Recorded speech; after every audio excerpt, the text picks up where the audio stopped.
Hello again, party people. What is up? How are you doing? So, today I would like to talk about how to tell what's a conspiracy and what is probably likely true. And there's an easy litmus test. There's a very quick, simple example that I would like to show you that pretty much virtually almost always is going to immediately be able to detect when something is bull, when it's just, some Skitzo posting mongoloid, and when it's actually probably got some meat and bones on it, when there's at least mostly true, you know, a fact check true sort of conspiracy. And the easiest litmus test I can find to be able to determine, just besides gut reaction, if something's an actual conspiracy or not, is going to be, can you say it and not suffer ill consequences? Yep. So, for instance, I could prattle on about how flat the Earth is, or that, the moon landing wasn't real or whatever, and there's not going to be any real consequence to me. I can say there are parasitic cosmic brainworms eating your stomach, and you have to swallow rock salts or whatever to solve the issue, right? I can do all of that. I can talk about ancient aliens. I can we was kings. But there are certain topics I can't talk about that are verboten and have been for a long time, and those are usually the conspiracy theories that are actually true.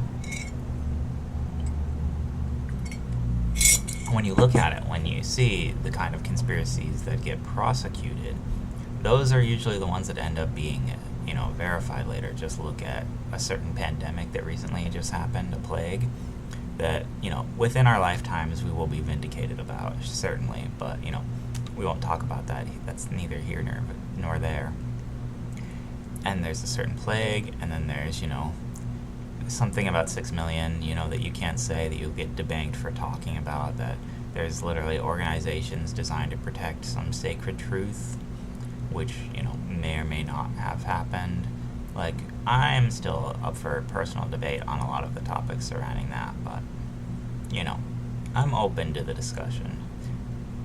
And then there's other types of conspiracies, like about, it's kind of crazy how you can openly question some elections but not others. It's strange how that works, right? How you're crazed if you believe in certain shenanigans issued by a lot of these political bureaus. And you're destroying democracy, obviously, which, thank you, I am. That is my intent. But that's neither here nor there. We won't talk about that right now. At least not. Oh no, there's a fire. You can actually see the smoke from this when it's full screened. Isn't that amazing? I love incense. So peaceful, so calm, so nice.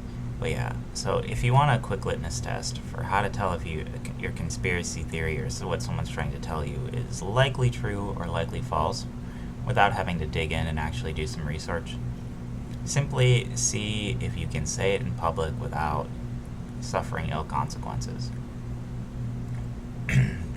Now, I know, it's not 100% correct. Obviously, there are some gray areas, right? Like anything else.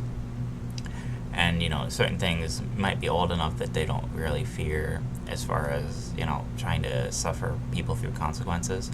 But yeah, but just look at something like, say, like there hasn't been a single person that's been persecuted about the Epstein investigation, for instance, and a whole host of other things. And just look at the duality of the law and how it applies. And then look at all these conspiracy junkies and the misinformation, quote unquote, that they peddle, right? Kinda strange how the conspiracy theories have been saying that our elites are Jewish pedophiles for how long now, and you have these astonishing real-life examples of nepotism and defending Jewish pedophilia, and everything just seems to sort of meld around it and sort of function like that, and yet, for some reason, there's no ill consequences for, an entire ring of open pederasts. It's crazy. It just blows your mind when you think about it, right?